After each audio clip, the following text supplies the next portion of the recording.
Banyak orang mengejar rezeki dari pagi hingga malam. Tapi sedikit yang sadar bahwa rezeki justru bisa dipanggil sejak matahari mulai naik. Itulah waktu salat duha. Salat 2 rakaat, ringan tapi pahalanya luar biasa. Rasulullah SAW bersabda, pada tiap-tiap sendi manusia diwajibkan bersedekah setiap pagi. 2 rakaat duha mencukupinya.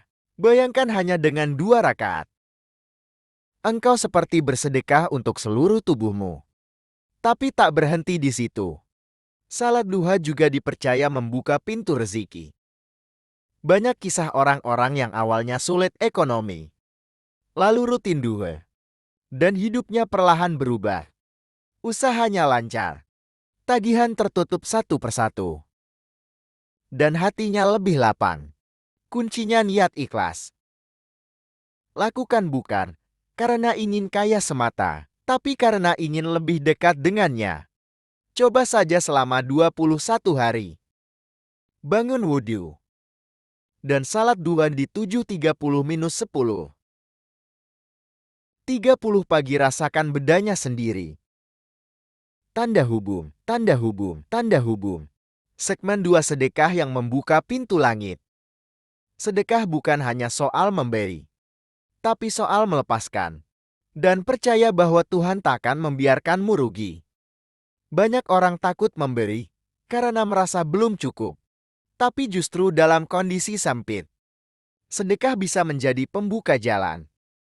Dalam Al-Quran, Allah menjanjikan, barang siapa meminjamkan kepada Allah pinjaman yang baik, niscaya Allah akan melipat gandakan ganti kepadanya. Qs Al-Baqarah 245, ada kisah seorang pedagang kaki lima yang setiap pagi menyisihkan Rp1.000 dari penghasilannya untuk diberikan ke masjid atau tetangga yang membutuhkan. Bertahun-tahun, hidupnya sederhana, tapi tak pernah kekurangan. Hingga suatu hari, usahanya berkembang. Bukan karena bantuan luar, tapi karena keberkahan. Mulailah dari yang kecil 1.000, 2.000, bahkan senyuman pun bisa jadi sedekah. Yang penting ikhlas. Tanda hubung, tanda hubung, tanda hubung. Segmen 3, Zikir Ya Razak dan Surah Al-Waqiah. Nama Allah yang agung itu. Ada banyak tapi kalau kamu ingin memanggil rezeki, sebutlah Ya Razak. Ya Razak. Ya Razak. Artinya wahai maha pemberi rezeki. Ucapkan 100 kali setiap hari.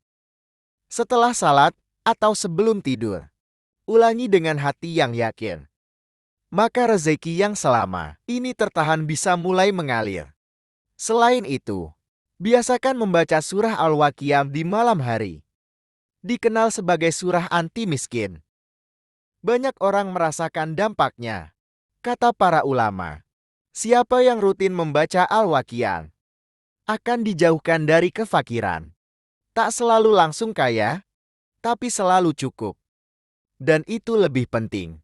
Bacalah dengan tenang. Resapi maknanya. Karena ayat-ayat itu bukan sekadar bacaan, tapi energi yang membangkitkan harapan. Tanda hubung, tanda hubung, tanda hubung. Segmen 4, istighfar dan rezeki tak terduga. Kalimat ringan di lisan, tapi dahsyat di langit. Astagfirullah.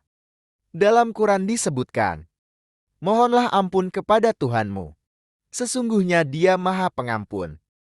Niscaya Dia akan menurunkan hujan yang lebat, memperbanyak harta dan anak-anakmu.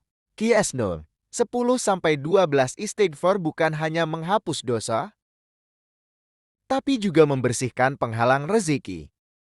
Bisa jadi, rezekimu tertahan karena salah yang tak kau sadari. Maka minta ampunlah. Amalkan 100 kali setiap pagi dan sore. Astagfirullahaladzim. Alazilah ilaha ilahwa. Al-Hayyul Qayyum wa atubu ilaih.